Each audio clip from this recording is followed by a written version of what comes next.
बहुत बहुत धन्यवाद आदरणीय संचालक महोदय। सबसे पहले मैं आज इस अंजना गांव में आज हम लोग अपने महापुरुषों को याद करने के लिए आज हम उन महापुरुषों को याद करते हैं जिस प्रकार से हमारे इस बैठक में, इस कार्यक्रम में यहां कोई राजा महाराजा का बेटा नहीं आया है। यहां कोई राजमहल के हमारी माताएं बहनें नहीं आई हैं। हम सब एक किसान परिवार से हैं, एक मजदूर परिवार से हैं, एक गांव गिराव के लोग हैं। यह बातें आज हम अपने भगवान बुद्ध को, बाबा साहब डॉक्टर अंबेडकर को, मानवर कांसी राम साहब को, सरदार वल्लभ भाई पटेल जी को क्यों याद करते हैं? इसलिए याद करते हैं कि आज जब दबे कुचले लोगों के ऊपर अत्याचार होता है, हमारी कहीं सुनवाई नहीं होती है, हमारा आरक्षण छीना जाता है, हमारे हक हकूक को बर्बाद किया जाता है, तो हम किसी राजा महाराजा को याद नहीं करते हैं, हम किसी हीरो हीरोइन को याद नहीं करते हैं। उस समय हम उसको याद करते हैं जो हमारे लिए जीने का काम करता है, जो हमारे लिए मरने का काम करता है। उसी के क्रम में आज हम मानवर कांसी राम साहब को याद कर रहे हैं। उसी क्रम में आज हम अंबेडकर साहब को याद करने के लिए यहाँ पर उपस्थित हैं। और आप सब इस चौपाल में इतनी भारी संख्या में उपस्थित होकर के जो अपने महापुरुषों को याद करने के लिए यहाँ पर उपस्थित है, मैं सबका एक जोरदार तालियों के साथ हार्दिक स्वागत करता हूँ, अभिनंदन करता हूँ, वंदन करता हूँ। अभी हमारे एक बहुत ही वरिष्ठ साथी ने कहा, इन्होंने तमाम राजनीतिक नेताओं के गुण बताने का काम किया।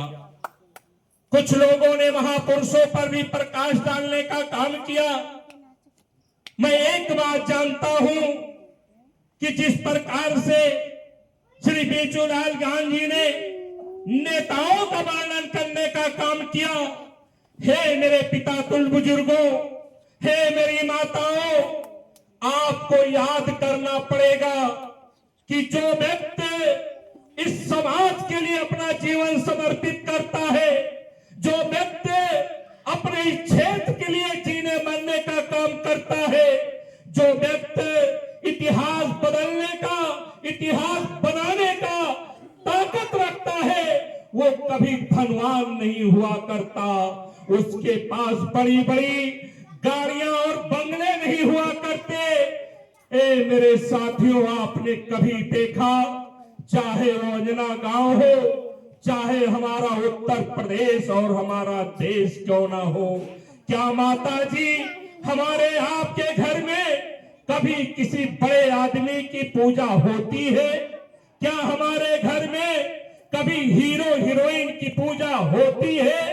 क्या हमारे घर में जो नेता बाहुबल और धन के बदौलत बड़े भी पदों में बैठ गए हैं, लेकिन उस कुर्सी से उतरने के बाद कोई भी उनकी पूजा करना चाहता है, अपने होर्डिंग में उनकी फोटो लगाना चाहता है? नहीं लगाना चाहता है। इसलिए मेरे साथियों, जिस प्रकार से ज्ञान जी ने कहा है, आपके पास चाहे जिला पंचायत का समय हो, चाहे कोई भी चुनाव हो, ए मेरी माता जी, ये मैं आपको याद दिलाना चाहता हूँ, जिनके पास समय नहीं है हम गरीबों के साथ बैठ करके बात करने का, जिनके पास समय नहीं है हमारे माता जी बीमार हो जाए तो उनको देखने का, जिनके पास समय नहीं है हमारे बगल बैठकर चाय पीने का, तो उनको कोई हक नहीं है। हम गरीब हम किसानों का वोट लेने का, इसलिए हमें उनसे दूरी ही बनाए रखना पड़ेगा। ऐसा मैं आपसे निवेदन करने आया हूं।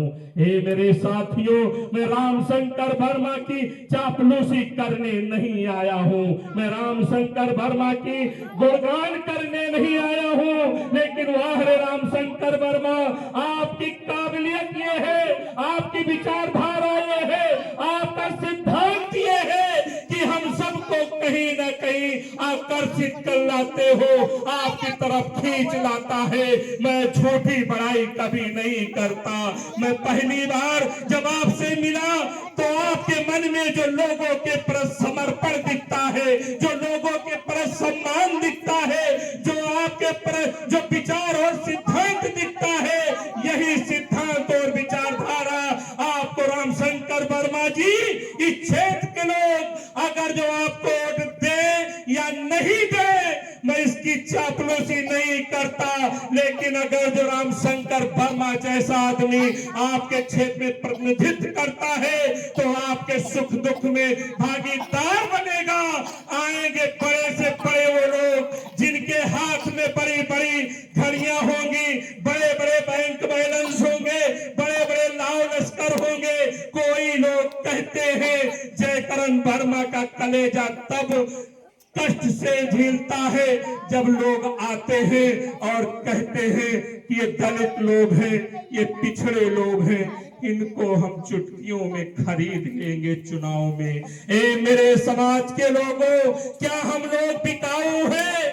किसकी हैसियत है जब हम खेती से चीर करके अन्न पैदा करना जानते हैं, हम मजदूरी करके अपने परिवार का भरण पोषण करना जानते हैं, हम किसी के सामने हाथ नहीं फैलाना जानते हैं। वो लोग कहते हैं इन दलितों पिछड़ों को हम खरीद लेंगे चुनाव में। तो मेरे साथियों, इस बात को हमें याद रखना चाहिए कि जो लोग हमारे जमीन को खींचना चाहेंगे, हमें खरीदना चाहेंगे, उनको हम दरवाजे से दुत्कार करके भगाने का काम करेंगे। ऐसा मैं आपसे निवेदन करने आया हूं। साथियों, एक बात कहकर मैं अपनी वाणी को विराम देना चाहूंगा। हमारी माताएं बैठी हैं। हे मेरी माता, जब हमारी माताएं किसी बच्चे को जन्म देती हैं, वो माँ का कलेजा जब उस आंचल में होता है, एक खरोच भी लग जाए तो हमारी माओ का कलेजा कांप जाता है। हे मेरी माता जी, वही बेटा जब आपका 18 साल का होता है, 20 साल का होता है, जब इस चौराहे पर जाने का काम करता है तो वो मजाक का पात्र बनाया जाता है। कहा जाता है इसकी कोई हैसियत नहीं है समाज में। जब वो रोजगार के लिए जाता है तो दुत्कार दिया जाता है, क्योंकि उसकी पैरवी करने के लिए कोई नहीं होता है। हे मेरी माता जी, जिस कलेजे के टुकड़े को एक खरोच भी लगता था तो आपका कलेजा कांप जाता था, वही कलेजा का टुकड़ा, हे मेरी माताओं, कभी जाना इस मंडी पर, इसी मंडी पुल के नीचे आप देख लेना, आपका बेटा, मेरा भाई, जिस प्रकार से मुर्गा और बुकिया बिकती है, बकरा और बकरियां बिकती है, उसी प्रकार से आपके बेटे के हाथ में रोजगार नहीं रहता।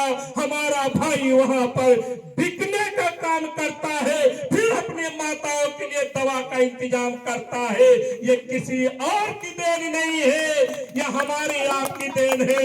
हम लोगों ने कभी नेता नहीं पैदा किया, हम लोगों ने कभी अपना बेटा नहीं पैदा किया, हम लोगों ने का हो गया वो मैं देखा का हो गया कहाँ गए हो क्या मिस्त्री? हम लोगों ने कभी अपने आप को, जब हमारे क्षेत्र में हमें वोट देने का समय आता है तो हम कभी भी अपने लोगों को नहीं पसंद करते। इसलिए नहीं पसंद करते, ये तो मेरे गांव का घूमने वाला है, इसकी ताकत क्या हो सकती है। ये तो मेरे यहाँ दरवाजे पर आया था न्योता खाने, इसकी ताकत क्या हो सकती है? ए मेरे समाज के लोगों, ताकत हमेशा उसी की बढ़ानी चाहिए जो आपके दरवाजे पर भी आता हो, आपके दुख में भी आता हो, आपके सुख में भी आता हो। ये बड़े बड़े लोग हमारे आपके काम नहीं आने वाले हैं। एक बात कहकर मैं अपनी बात समाप्त कर दूंगा। मैं ये कोई लेक्चर नहीं दे रहा हूँ, आपकी भावनाएं नहीं भड़का रहा हूँ, लेकिन मैं बोलूं तो बोलूं कहाँ? ये अपना आंगन है, ये अपना घर है, यहाँ अपनी बात नहीं रखूंगा तो कहाँ रखूंगा? हम लोग भी परदेश भ्रमण में रहते हैं, जगह जगह जाते हैं, बड़ा कष्ट होता है। हमारे लोग अपने लोगों को नहीं पहचान पाते हैं। आज उनकी दुर्दशा होती है। आपके इसी गांव से जब एक बेटा लखनऊ की धरती पर कभी जाता है, किसी विधायक के घर जाता है, तो गिरगिराते के काम करता है। कभी चप्पल दरवाजे के बाहर निकालता है, कभी चाकू तोड़ निकालता है। उसकी हिम्मत नहीं पड़ती कि चप्पल पहन करके वो किसी विधायक के दरवाजे पर घुस जाए। ये हमारी स्थिति है, इसको बताने में हमें कोई शर्म नहीं है। ये तब तक बनी रहेगी जब तक हम बड़े बड़े लोगों को चुनते रहेंगे, आपस के लोगों को कभी अपना जिम्मेदारी नहीं देते हैं, आपस के लोगों को कभी हम नेता नहीं बनाते हैं, तब तक आपको ऐसे दूर रह करके पत्तल में खाना पड़ेगा, नेताओं के दूर रहकर फरियाद करना पड़ेगा। अगर जो आपका कहीं काम भी पड़ गया तो कोई नेता आपको फोन उठाने को तैयार भी नहीं रहेगा। इसलिए मेरे साथियों, आपके अंदर वो ताकत है। मैं बड़ी जिम्मेदारी से कह सकता हूं कि बड़े से बड़े राजा की वो हिम्मत नहीं है, वो ताकत नहीं है। वोट हमारा है तो राज भी हमारा होना चाहिए, हमारा प्रत्याशी भी जीतना चाहिए। ऐसा आप लोगों को करना चाहिए। आप सब आए, आप सब लोगों ने इतनी बड़ी चौपाल लगाई, आप सबका बहुत बहुत धन्यवाद, बहुत बहुत आभार।